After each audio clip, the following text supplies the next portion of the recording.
बाबा रामदेवजी. जोरदार टाळ्या होऊन जाऊन देत. संपूर्ण जगभरात ज्यांनी योग प्रचार आणि प्रसार केला असे आमचे सर्वांचे आदरणीय बाबा रामदेवजी. जगद्गुरु तुकाराम महाराज की जय, मौली ज्ञानेश्वर महाराज की जय और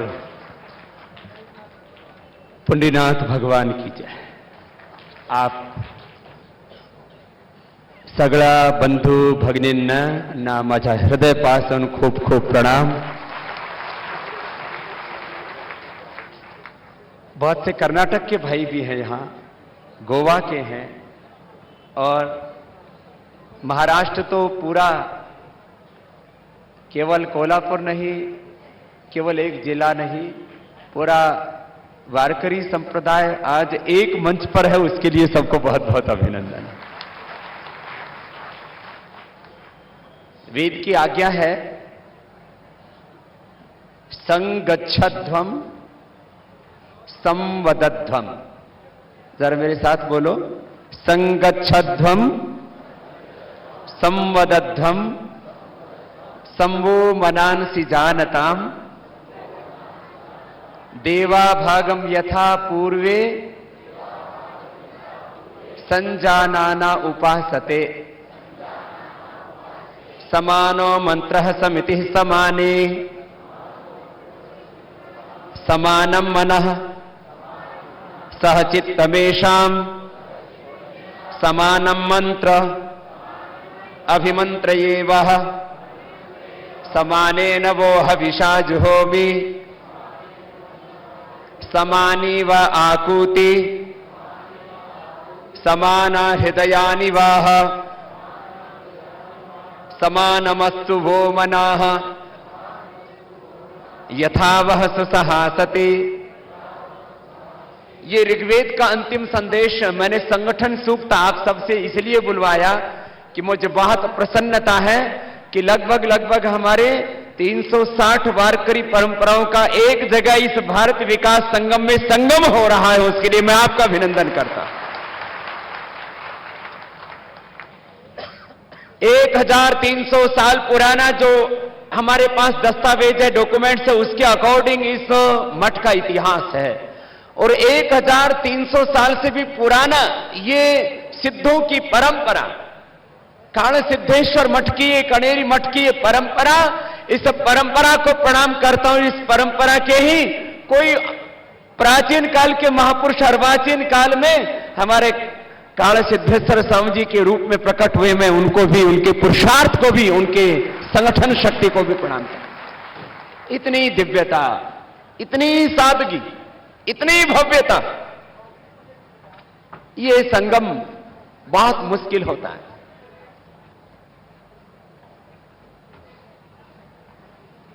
और ये भारत विकास संगम का भारतीय संस्कृति महोत्सव, यहां एक तरफ हमें सिद्धांत बताया जा रहा है और दूसरी तरफ उसका व्यवहारिक दर्शन. सेंद्रीय खेती कैसे करना, विषमुक्त कृषि कैसे करना, भारतीय गायों की संरक्षण कैसे करना, 1 एकड़ जमीन से 5 व्यक्तियों के परिवार को कैसे पालना, और अपने अतीत के गौरव को हृदय में समेट करके विकास के शिखर को कैसे छूना. ये स्वामी जी खुद एमबीए किया हुआ है. ये अनपढ़ स्वामी नहीं है, पढ़ा लिखा स्वामी. और केवल एमबीए पढ़ा हुआ नहीं है, अपनी ऋषि ज्ञान परंपरा, अपनी वैदिक परंपरा, अपनी सनातन परंपरा, अपनी शैव परंपरा, अपनी वैष्णव परंपरा, सबका संगम. मैं भाई बसवराज जी, उनको बहुत इसलिए प्रेम करता हूं, वो व्यक्ति ऐसे साधारण कपड़ों में हमारी संस्कृति में जिनको अनासक्त, कुंभी धान्य, अलोलुपाह, ऐसे महापुरुष जिनके जीवन में लोभ खत्म हो गया, लोभ का लोप हो चुका है, ऐसा व्यक्तित्व है। लोभ का लोप हो चुका है, अकाम, निष्काम, निर्लोभ। अपनी कामनाएं तो दुख देती है। आज आप एक चीज लेके जाओ ना तो सब सुखी हो सकते हो। वो क्या? कोई कामना नहीं रखना, भगवत इच्छा पर जीना, बस भगवत इच्छा पर जीना। अपनी कामना नहीं कि मुझे सत्ता मिले, मुझे संपत्ति मिले, सम्मान मिले, मुझे ये ऐन्द्रिक सुख मिले। इसमें लोग पागल हैं। हम तुम्हारे सामने खड़े हैं, हमको सत्ता नहीं चाहिए, हमको संपत्ति नहीं चाहिए, हमको सम्मान नहीं चाहिए।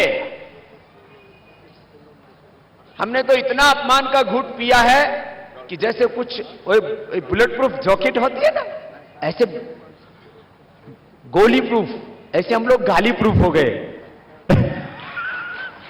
कोई कितना ही गाली दे, असर नहीं होता। सत्ता, संपत्ति, सम्मान और इंद्रिय सुख नहीं चाहिए। केवल आत्मा में जो परमात्मा प्रेरणा देता है वैसा जीते हैं। इसको बोलते भगवत इच्छा। भगवत इच्छा, जो भगवान आत्मा में वो परमात्मा प्रेरणा देता है, बस वैसे जीना है। उसको 4 शब्दों में बोलो तो आत्माज्ञा, आत्मा में परमात्मा की जो प्रेरणा, हर वक्त कुछ भी करे तो अंदर से एक आवाज आती है, इसको कर, इसको नहीं कर। हमने योग के साथ आयुर्वेद का भी बहुत बड़ा कार्य किया, स्वदेशी का भी। तो उसमें 10-10, 20-20 करोड़ की मशीनें हैं, उसमें सेंसर लगा रहता है। कोई मेडिसिन आता है तो जो खाली होता है, जिसमें गड़बड़ी होती है, कुछ नेगेटिविटी होती है, उसको सेंसर एकदम से आता है, एकदम फेंक देता है। तो अपने आत्मा में परमात्मा ने बहुत बड़ा सेंसर लगा रखा है। ये सेंसर बोर्ड आजकल वो फिल्म के ऊपर भी बनता है, उसमें तो गड़बड़ घोटाला हो गया पिछले दिनों बड़ा। खैर, अपने भीतर सेंसर लगा रखा है परमात्मा ने। उसको वेद की ऋचा में बोला, दृष्ट्वा रूपे व्याकरोत् सत्यानृते प्रजापति ही अश्रद्धाम अनृते दधा श्रद्धाम सत्य प्रजापति ही। कोई भी काम करो तो अंदर से एक आवाज, एक पुकार, एक प्रेरणा, एक इंट्यूशन अंदर से होता है, इसको कर, इसको नहीं कर। विधि निषेध, जिस काम को करने में भीतर से प्रेरणा आए कि इसको करो, तो सारी दुनिया की विपत्ति सामने हो, उस काम को जरूर करना। और जिस काम को करने में अंदर से निषेध आए, परमात्मा रोके, चाहे सारी दुनिया की संपत्ति और साम्राज्य सामने पड़ा हो, उस तरफ कदम नहीं धरना। यही धर्म का मर्म है, यही धर्म का मर्म है। ऐसे जियो। आत्माज्ञा, क्या बोला इसको? जोर से बोलो, थोड़ा हेल्प करो मेरी। क्या बोला? आत्माज्ञा। इसी को बोलते हैं आत्मज्ञान। क्या बोलते हैं इसको? आत्मज्ञान। और जो आत्मवेत्ता होता है वही ब्रह्मवेत्ता, वही सबसे दुनिया में महान होता है। युवा गार्गी एतत् अक्षरम विदित्वा अस्मात् लोकात् प्रहिति स ब्राह्मण। युवा गार्गी एतत् अक्षरम अविदित्वा अस्मात् लोकात् प्रहिति स कृपण। वो कंगाल है, वो दरिद्र है, जिसके पास दुनिया की सारी दौलत है लेकिन आत्मज्ञान नहीं है। आत्मवेत्ता, आत्मज्ञान, आत्मवेद, ऐसा होना है। आत्मज्ञानी, आत्मवेत्ता। एक आत्माज्ञा। दूसरा उसका विस्तार बोलो, कभी भीतर की प्रेरणा समझ में ना आए तो वेदाज्ञा, वो भी कभी समझ में ना आए तो गुरु आज्ञा। जो श्रोत्रिय ब्रह्मनिष्ठ गुरु हमारे सामने है, समर्थ गुरु हमारे सामने। और चौथा है फिर शास्त्र आज्ञा, जो भी हमारी सनातन आर्ष ज्ञान परंपरा है उसको अनुसरण करना। तो आप कैसे जीना? ऐसे जीना बस। आत्माज्ञा, वेद आज्ञा, गुरु आज्ञा, शास्त्र आज्ञा, बस इस आज्ञा का उल्लंघन नहीं करना और अपने जीवन में कोई अपेक्षा नहीं। इसी को कहते हैं अकाम होना, निष्काम होना। और जो अकाम हो जाता है, निष्काम हो जाता है, इसी को दिव्य काम बोलते हैं। इसी को जो प्राप्त हो जाते हैं उसको दिव्य जीवन वाले महापुरुष कहते हैं। आप सब ऐसे ही दिव्य जीवन जीने वाले बने। आधुनिकता का चाहे कितना ही, आधुनिकता का कितना ही बोलबाला हो, कितनी ही चकाचौंध हो, इस पूरी भौतिकता के इस अंधेरे में, इस भोगोन्माद में, इस मजहबोन्माद में, इस आतंकवाद, युद्धों के उन्माद में यह वेदोक्त योग और अध्यात्म का मार्ग ही प्रेरणा देगा। नहीं तो पूरी दुनिया में तबाही मच रही है। वायलेंस, क्रूएल्टी बहुत खतरनाक तरीके से, अशांति फैल रही है, युद्ध। इस रास्ते पर आना पड़ेगा। थोड़े से लोग हों, थोड़े से लोग हों तो भी धरती पर दिव्यता कायम रहेगी। जिस तरह का यह अनुष्ठान चल रहा है, यह उसका एक बहुत दिव्य रूप देखने को मिल रहा है यहां। मुझे लगता है आने वाले भारत में जो संगम कोल्हापुर की इस पावनी धरती पर, कनेरी मठ के इस पुण्य भूमि पर, इस महातीर्थ पर, इस सिद्ध स्थान पर जो उत्सव हुआ है, ऐसे उत्सव पूरे देश में होंगे तो देश की आध्यात्मिक शक्ति का जागरण होगा। देश की आत्मा है ये अध्यात्म, ये धर्म शक्ति, और ये धर्म शक्ति, ये समाज की शक्ति, ये नैतिकता की शक्ति, ये संत शक्ति, ये हमारी राजसत्ता से, राजशक्ति से ऊपर होनी चाहिए। और मुझे प्रसन्नता है कि आज समाज की शक्ति, धर्म की शक्ति, नैतिकता की शक्ति, सेवा की शक्ति वो सबल हो रही है। और जब ये समाज शक्ति, जब ये धर्म शक्ति, जब ये नैतिकता की, आध्यात्मिकता की शक्ति, ये धर्म सत्ता, राज सत्ता से ऊपर होगी तो ही भारत विश्व गुरु बनेगा, जगत गुरु बनेगा। उसकी शुरुआत हो चुकी। तो ये एक छोटा काम नहीं। 3 सालों से हमारे पूज्य काड़ सिद्धेश्वर स्वामी जी इसके लिए पुरुषार्थ कर रहे हैं। इतने विनम्र, इतने सहज, और इस आयोजन के पीछे कितना सामर्थ्य लगा है, इतना बड़ा सामर्थ्य। और एक अकिंचन फकीर 3 सेट की एक छोटी सी कुटिया में रहता है। सुबह 4 बजे उठ करके गौ सेवा से अपनी दिनचर्या की शुरुआत करता है। अपने हाथों से गाय का गोबर उठाता है, अपने हाथों से गोमाता की सेवा करता है। और प्राचीन काल में गौ सेवा से ऋषियों ने आत्मज्ञान प्राप्त किया, यह आपने सुना है। लेकिन आज हमारे काड़ सिद्धेश्वर स्वामी में जो भी शक्ति है वो गोमाता के कारण से। कहते हैं गौ माता में सभी देवताओं का वास है, और एक गाय की सेवा करते तो सभी देवताओं की सेवा हो जाती। हमारे यहां तो 33,000 देवी देवता है। अभी भी कितने प्रकार की पूजा पद्धतियां हैं। यहां अपनी सनातन परंपरा में भी कोई शैव परंपरा है, कोई वैष्णव परंपरा है, उसमें भी अलग अलग देवी देवताओं की भक्ति है। उसमें भी त्रैतवाद है, द्वैतवाद है, अद्वैतवाद है, विशिष्ट अद्वैतवाद है। उसमें भी कई तरह की परंपराएं, कई तरह के संप्रदाय। और मैंने तो ये देखा, ये हमारे एक काड़ सिद्धेश्वर स्वामी है ना, इसमें भारतीय सारी सनातन संस्कृति का संगम है। ऐसे हमारे दिव्य स्वामी, ऐसे महापुरुष कोई भगवान के वरदान के रूप में हमको मिलते हैं। मैं तो पहले एक बार ऐसे अचानक आ गया, लेकिन मैंने देखा इतनी दिव्यता से यहां सेवा हो रही है। आप सीखिए, यहां ये उत्सव तो उस तप की एक सामूहिक अभिव्यक्ति है और हजारों वर्षों की परंपरा का प्रतिफल है। मैंने कई कुंभ देखे हैं, हरिद्वार और इलाहाबाद से लेकर के और उज्जैन तक कई कुंभों का मैंने दर्शन किया है, लेकिन इतनी दिव्यता तो मैंने कुंभ में भी नहीं देखी जितनी यहां देखता। ये महाकुंभ है, ये स्वदेशी का कुंभ है, ये संस्कृति का कुंभ है, ये एक अपनी सिद्धों की परंपरा का कुंभ है। आप लोग हमारे जैसे फकीर नहीं बने तो कोई बात नहीं, आप लोगों में भी वो सिद्धों की परंपरा है, आप सबको ही सिद्ध होना है। और सिद्ध होने के लिए मैंने कहा एक ही बात चाहिए, अकाम हो जाओ बस। अकामा धीरा अमृता, अकाम होना है बस, जो भगवान प्रेरणा देव करना है, ये सीखना है यहां, और जो यहां सिखाया जा रहा है उसको जीवन में अपनाना है। फिर देखो कितनी दिव्यता होगी। हम सोचते थे, मैं उत्तर भारत से आता हूं, मैंने ऐसे तो पूरा देश घूमा है, करीब 20 लाख किलोमीटर की मैंने यात्रा की है,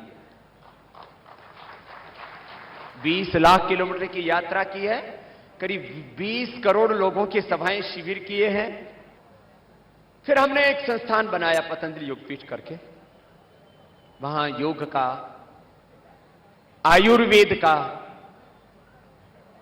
स्वदेशी का, स्वदेशी के जो कई पहलू हैं, स्वदेशी भाषा, स्वदेशी भेषज, स्वदेशी भोजन, स्वदेशी भजन, स्वदेशी भाव संस्कृति, स्वदेशी विषमुक्त कुदरती खेती, स्वदेशी शिक्षा, स्वदेशी शिक्षा और स्वदेशी चिकित्सा, स्वदेशी खेती, ये बहुत बड़े आयाम हैं, उसके ऊपर कार्य किया। वैदिक संस्कृति, तो हमको लगता था कोई हमारा सहयात्री मिलना चाहिए हमको। हमने भी करीब 20-22 साल पहले हरिद्वार में ये काम शुरू किया, और यहां लगभग 25 वर्ष पहले हमारे काड़ सिद्धेश्वर स्वामी जी महाराज को भी यहां, जब से यहां इस मठ का दायित्व मिला, तो जो कार्य यहां पर हुआ है, इस सेवा को मैं हृदय से बहुत बहुत प्रणाम करता हूं। माने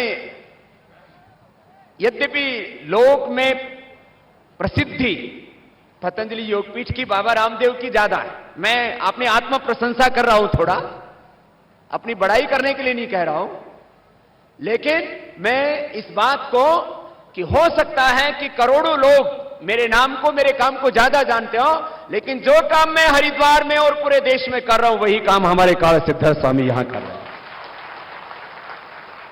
कार्य में कोई कमी नहीं है, दृष्टि में कोई कमी नहीं है, त्याग में कोई कमी नहीं है। किसी कार्य को थोड़ी ज्यादा प्रसिद्धि मिल जाती है, प्रचार ज्यादा हो जाता है।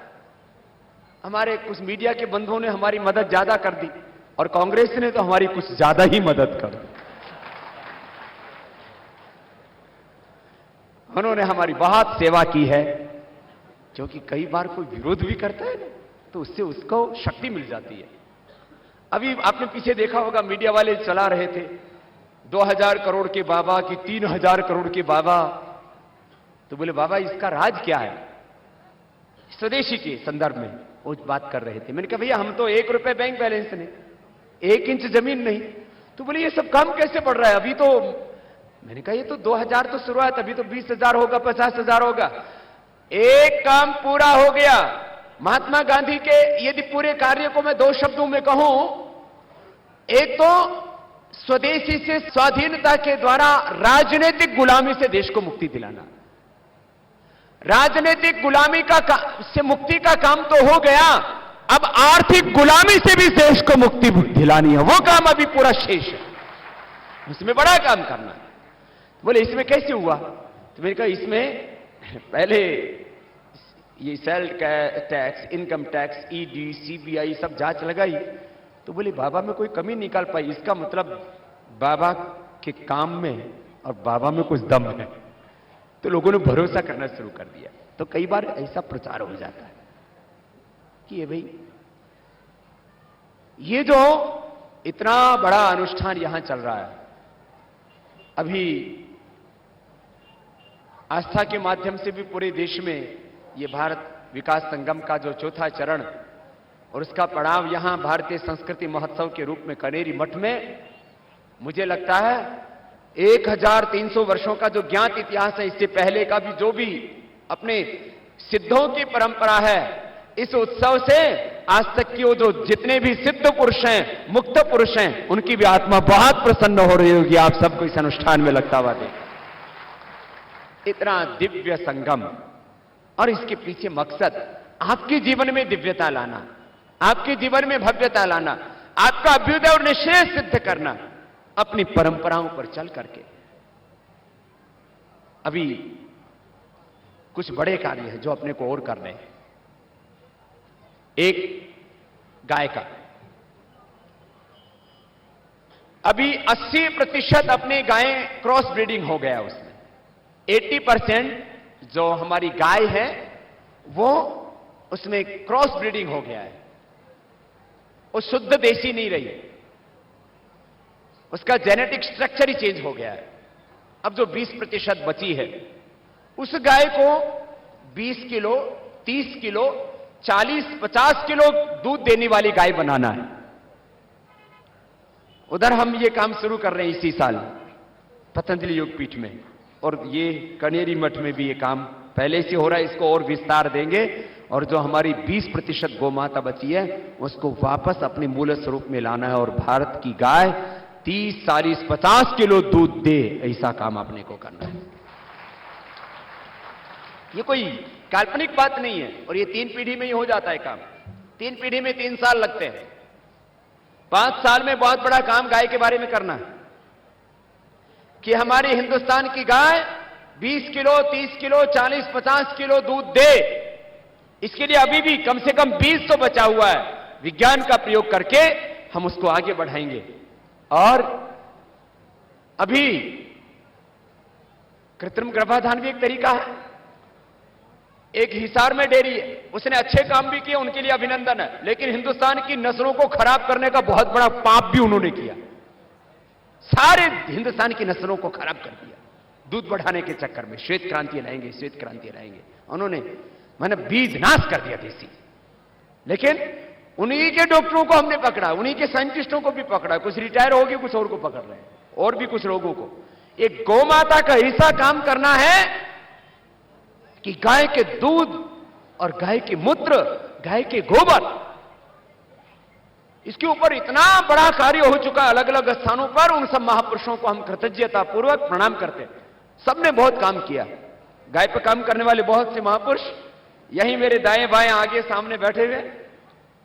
बहुतों को मैं जानता हूं, बहुतों को नहीं भी जानता हूं। मैं आपको इतनी बात जरूर कहता हूं कि इसी वर्ष हमें कुछ देश भर से अच्छी नस्ल के नंदी, मेरी गौशाला बनाने में रुचि नहीं है, लेकिन हम बड़ा सेंटर उधर पतंजलि योगपीठ में और इधर कनेरी मठ में नंदीशाला का बनाएंगे, और वहां से हजारों नहीं लाखों करोड़ों गांवों की नस्ल का सुधार का काम करेंगे। नंदीशाला एक एक नंदी, चाहे 1 करोड़ का हो, 2 करोड़ का हो, 5 करोड़ का हो, ऐसे नंदी, और उन नंदियों का के द्वारा आगे विस्तार। ये इधर तो कर्नाटक में तो ऐसे, अब गाय तो है लेकिन वो अपनी देसी का खराब होके वो सब भैंस तो इधर पालने में रुचि नहीं रखते। थोड़े थोड़े लोग लाने लगे, वो भी उत्तर कर्नाटक में, दक्षिण कर्नाटक में तो नहीं। इधर भी महाराष्ट्र में भी गाय रखते, लेकिन वो विदेशी गाय ज्यादा आ गई, वर्ण शंकर हो गया है सब। लेकिन फिर भी उसको सुधार किया जा सकता है। गाय में श्रद्धा है बहुत, उसको बढ़ाना है। ये नस्ल सुधार का काम बहुत बड़ा है,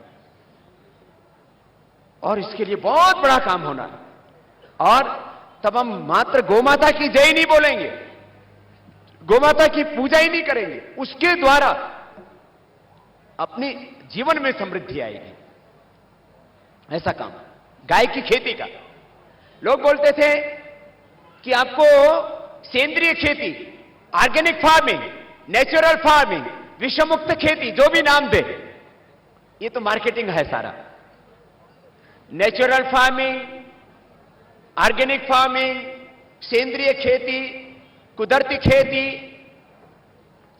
इसमें लोग बोलते थे पैसा ज्यादा लगता है, उपज कम होती है। रिटर्न कब मिलता है? महाराज जी ने यहां प्रयोग किए हैं, हमने भी प्रयोग किए। हम भी पिछले करीब 10-15 सालों से इसके ऊपर प्रयोग कर रहे हैं और हम ये अब निष्कर्ष पर पहुंचे कि कम लागत ज्यादा उपज, यूरिया, डीएपी और तमाम पेस्टिसाइड्स डाल करके जो खेती कर रहे हैं उनसे ज्यादा खेती गेहूं की, धान की, करीब 150 नस्ल का गेहूं, ऐसी धान, ऐसे ही शाक सब्जियां और गन्ना, सिरड़ी, शुगर कैन, इसका सबका हमने देखा। 400 टन से ज्यादा महाराज एक ही साल के अंदर 400 टन से ज्यादा 1 एकड़ में गाय के गोबर और गोमूत्र से हमने पैदावार की। 400 एकड़ से ज्यादा। स्वामी जी के पास 4,500 बीघा जमीन है, उस पर वो कुदरती खेती करने लगे।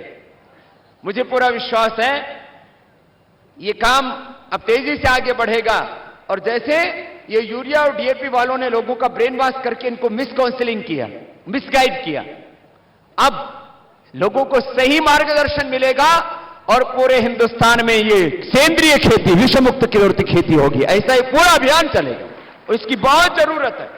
आज क्या हो रहा है? हाइपरटेंशन, हार्ट की problem, obesity, cancer, liver failure, kidney failure, Mongol बच्चे, पूरा जेनेटिक स्ट्रक्चर गड़बड़ हो रहा है। आने वाली पीढ़ियां कहां जाएंगी? हर घर में कैंसर का रोगी, हर घर में कैंसर, हर घर में hypertension, heart problem, kidney failure, liver failure, genetic structure गड़बड़ हो जाएगा। आगे की पीढ़ियां कैसे चलेंगी? अपने पुरखों ने 1 अरब 96 करोड़ 8 लाख 115 वर्षों से 200 करोड़ वर्षों से अपने को संभाल के रखा था। 200 करोड़ वर्षों से, इन पिछले 200 वर्षों में ऐसा जहर भर दिया हमने कि आगे कैसे चलेगा देश? क्या होगा हमारी पीढ़ियों का? हम साधु हैं, हमने विवाह नहीं किया। अरे आप तो गृहस्थ हो, आप तो सोचो, एक एक ऐसा दिव्य संतान, ऐसी संतान जिसमें धृति हो, स्मृति हो। धृति और स्मृति के गड़बड़ होने से कृति गड़बड़ हो रही है। क्या बोला? क्या क्या गड़बड़ हो गई? धृति और स्मृति, ये 2 गड़बड़ हो गए। दोनों यहां से चलते हैं। ब्रेन का एक पार्ट है जिसमें धृति है, दूसरा है जिसमें स्मृति है, तीसरा है जिसमें प्रतिभा है। धृति, स्मृति, प्रतिभा, इससे हमारी धृति स्मृति से हमारी कृति, इसी को प्रज्ञापराध का है चरक में। ये गड़बड़ हो गई और उसी से सब रोग और सारे विकार पैदा हो गए, असुरत्व पैदा हो गया चारों ओर। देवत्व को हमें बढ़ाना है ना, तो धृति वाली संतान, स्मृति वाली संतान, प्रतिभावान संतान, पुरुषार्थी संतान, पराक्रमी संतान, कृतज्ञ संतान, सत्यनिष्ठ संतान, ये 7 गुण होने चाहिए संतान में। या तो ऐसी पैदा करो, नहीं तो ब्रेक लगाओ, और जो पैदा हो चुकी है उनको ऐसा बनाओ।